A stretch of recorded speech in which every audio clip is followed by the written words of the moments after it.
Merci d'être avec nous. C'est la deuxième partie de la quotidienne du cinéma. 52 minutes tous les soirs sur TPS Star, entièrement consacrée au cinéma, à tous les cinémas. Élise Chassin est toujours avec nous. Bonsoir Élise, rebonsoir. Et puis Yannick Dahan nous a rejoint. On est très contents. Votre truc, c'est bien sûr le film de genre auquel vous attaquez-vous ce soir. À Resident Evil Afterlife 3D.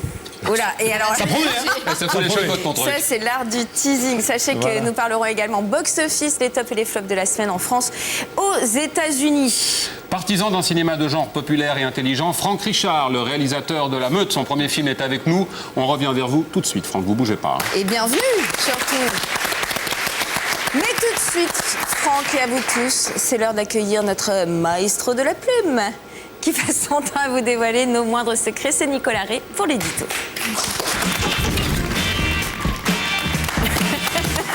C'est le chevelu du plateau, parce qu'on a quand même deux chauves et un chevelu, hein, je tenais à le signaler. Oui. Enfin, un troisième limite. Ah non, moi je voudrais encore. Eux, ils sont vraiment la boule à zéro. Eh, Pardon. genre. Je vous en prie. Non, excusez-moi. Bonsoir Franck. Bonsoir. Est-ce que ce prompteur pourrait se mettre au début? Mais s'il bien vous plaît sûr. Voilà. Encore? C'est pas compliqué. Bonsoir les Bonsoir. bichons. Bonsoir Franck. Bonsoir. En hommage à Yannick Dahan, notre chroniqueur un peu smoothie, un peu sucré, un peu hyper fleur bleue, un peu, tu sais Nicolas, quand je vois LOL avec Sophie Marceau, je repense à l'étudiante et là j'ai les larmes qui viennent. En hommage donc à ce cœur sensible de Yannick Dahan, je vais évoquer les happy hands au cinéma et par conséquent le fameux mariage de la séquence finale. Les fins heureuses. Et avec une pointe d'humour, ça aussi c'est important. Une touche. Une touche, ouais. Yolande Moreau dit qu'en lisant le script, en fait, elle a surtout rigolé. Est-ce que c'est un compliment ou pas? Non, Oui, parce que je marquais tout ce qui me passait par la tête, entre parenthèses. C'est surtout ça qui faisait rire, je crois. d'accord. Mais oui, c'est la première demi-heure, il faut qu'on s'attache aux personnages. Et j'aime bien les personnages drôles. Souvent, ils sont intelligents, donc on s'y attache plus rapidement, peut-être. En même temps, c'est pas évident et je pense que je le referai pas parce que ça plaît pas, ça, aux fans de films d'horreur pur et dur. Ça les L'humour. déstabilise, vous voulez dire? Ils sont. Ouais. On est dans des films d'horreur assez durs en ce moment. Vraiment de la torture, des trucs trash. frontaux, quoi. Et moi, j'ai pas trop envie de ça, mais du coup, on dit que j'aime pas vraiment les films d'horreur et ça me rend très triste. C'était la même chose qu'on avait Ouais, dit voilà, pour mon film. L'humour, les fans de genre hardcore ont du mal à se dire qu'on puisse faire des ruptures de ton dans un film.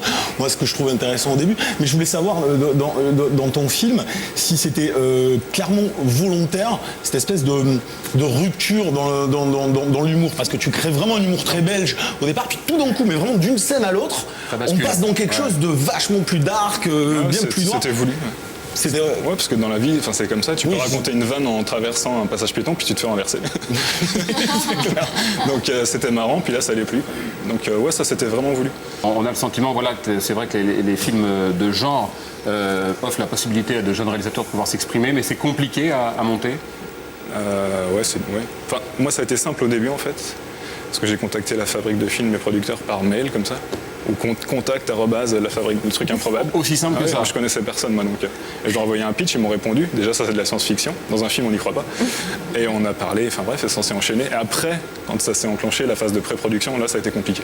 Mais le début a été plutôt simple par rapport à tous les jeunes réalisateurs qui peuvent galérer en faisant des cours, etc. Quand vous dites que ça a été compliqué, c'est-à-dire que budgétairement, voilà, on est obligé de revoir à la baisse. Il y a certains plans qu'on voudrait réaliser qu'on ne peut pas. Il y a des Ah oui, choses comme ça en on permanence. est tous à la même enseigne. On a je tous pense que Yannick aussi, entre il y a 2 des- millions, 2,5 millions, on a 35 jours de tournage, et avec ça, on se débrouille. Ça va, c'est bien, mais pour ce qu'on veut faire, on a quand même un univers à poser, un univers graphique important à poser. Il y a des monstres, on ne tourne pas dans un 2 pièces. J'arrive pas, j'ai passé ma thèse, je sais pas si je vais l'avoir, on est dans un autre truc, quoi. C'est ce que l'industrie française a énormément de mal à comprendre. C'est-à-dire qu'ils essayent de faire des films de genre sans comprendre qu'un film de genre, ça coûte cher. Parce qu'on doit adhérer, on doit faire que le spectateur s'immerge dans un univers. Et ça implique toutes les strates de fabrication, des effets spéciaux, Oui, des c'est effets pas dans pyrotechniques et une tout. chambre de bonne avec deux personnages. Et quoi, c'est cher de forcément. faire un film de genre. Donc quand on fait un film de genre sans donner de l'argent, après ils tapent dessus en disant ouais, ça a l'air cheap ou ci ou ça, on a eu droit à tout. Donc il y a une espèce de paradoxe là-dedans qui est bizarre. Et justement, on va poursuivre avec vous, Yannick. Vous allez nous parler d'un film cheap, mais non pas. Ah non, cheap, il est pas cheap, mais il est nul. Il est pété. c'est ce que j'allais dire, cheap. Parce que de mauvaise qualité, mais pas cheap en termes de budget. Ah, c'est clair. La chronique de Yannick. Vous me coupé mon élan. Resident Evil Afterlife. Alors on pensait vous faire plaisir. Apparemment absolument pas pas. du tout et vous êtes tout Absolument pas. chonchon depuis. Oui, non, mais ça m'énerve. Mais ça m'énerve. Non, mais déjà, à la base, j'avais pas envie d'en parler parce que franchement, c'est. bah si. Ouais, bah voilà. Bon, c'est le seul film de genre de la semaine. C'est le 4e opus d'une franchise totalement racoleuse qui était déjà pas terrible. Dès le premier, c'était pas terrible. C'était initié par Paul Anderson. Paul Anderson, qui est un jeune réalisateur, il est plus très jeune maintenant, qui s'est illustré dès le départ dans l'adaptation de jeux vidéo. C'est lui qui avait fait Mortal Kombat. Bon, il a fait plein d'autres trucs un peu pourris par la suite, comme Alien vs Predator, Death Race ou des films comme ça. Alors là, dans le 4e volet, je me suis dit, je vais en parler parce que c'est quand même l'incarnation.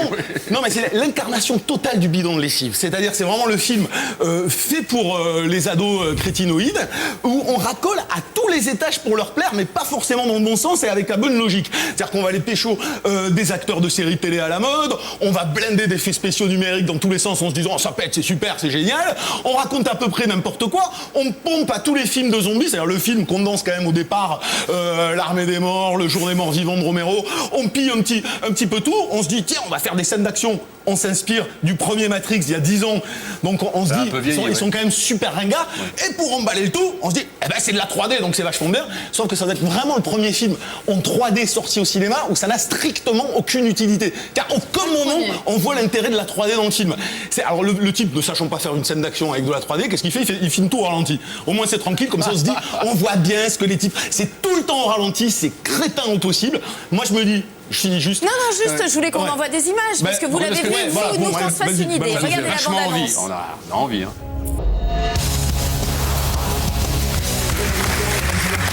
Je sais pas pourquoi on applaudit, parce que c'est vrai que c'est nul. Mais ça voit, ça coûte 56 millions, c'est pété de thunes, mais c'est au service de rien, c'est du vide intégral. J'ai l'impression d'avoir vu les images 20 fois déjà. Mais c'est surtout, c'est les règles. Sur Résidence Véronica et... Vas-y. Ils ont pris des éléments du jeu Code Veronica et de Resident Evil 5. Non mais, en 2 mots, ça ne respecte même pas les règles élémentaires du langage cinématographique, de la narration, c'est du n'importe quoi. Pendant 1h30, et surtout un manque de respect pour les jeunes. Quand on était jeunes, nous, on voyait des Spielberg, on voyait des choses comme ça. Bien sûr. Voilà, il y a des quelque chose. Là, il n'y a plus rien. Donc, du coup, je rebondis vite fait, puisque j'ai dit aux gens, n'allez surtout pas voir ce film au cinéma. Et plutôt que d'aller voir ça et de claquer 10 € bêtement, autant essayer de se procurer, parce qu'il y a toujours des petits inédits DVD qui sortent, qui sont très chouettes. En ce moment, il y en a un qui est précédé d'une petite réputation culte. Ça s'appelle Tous les garçons aiment Mandy Lane. C'est une sorte de slasher avec une ambiance mixte entre David Lynch, Gus Van Sant. C'est pas génialissime, c'est un peu prévisible, mais c'est super bien mis en scène, avec 20 fois moins d'argent que dans Resident Evil. Donc je conseille ce petit inédit DVD. Vous l'avez vu, Franck? Noté. Oui. Vous avez vu The Boys of Mandy? Oui. Pareil, vous êtes d'accord avec C'est intéressant. C'est très intéressant comme film. D'accord. On va reparler de Resident Evil Afterlife puisque ça vous fait plaisir, Yannick, et votre plaisir et notre plaisir. En tout cas, c'est sorti aux États-Unis. Et est-ce que ça a plu Voilà donc pour les tops et les flops de la semaine. Merci beaucoup Franck Richard d'avoir été notre invité. On vous souhaite bonne chance donc avec La Meute qui sortira mercredi en 10 comme vous me le souffliez. Yannick, merci beaucoup. La quotidienne du cinéma va fermer ses portes. Rendez-vous demain 19h40 en clair sur TPS Star. Nos invités seront Gilles Lelouch et Selma El Mouissi, autrement dit du confirmé et du jeune talent. Voilà notre mission. Et on l'accepte. Comme chaque jour, on termine l'émission en images avec une bande-annonce inédite. Aujourd'hui, nous vous offrons celle de The Tourist avec Angelina Jolie et Johnny Depp qui sortira en salle le 10 décembre prochain. Remake d'Anthony Zimmer, ce qui fait beaucoup rire Yannick. On attend avec impatience de voir ce duo de stars inédit à l'écran. C'est notre mascotte ce soir. Et en attendant, voici donc la bande-annonce. Elle est encore toute chaude comme Angelina. Non, je ne l'ai pas dit. À demain.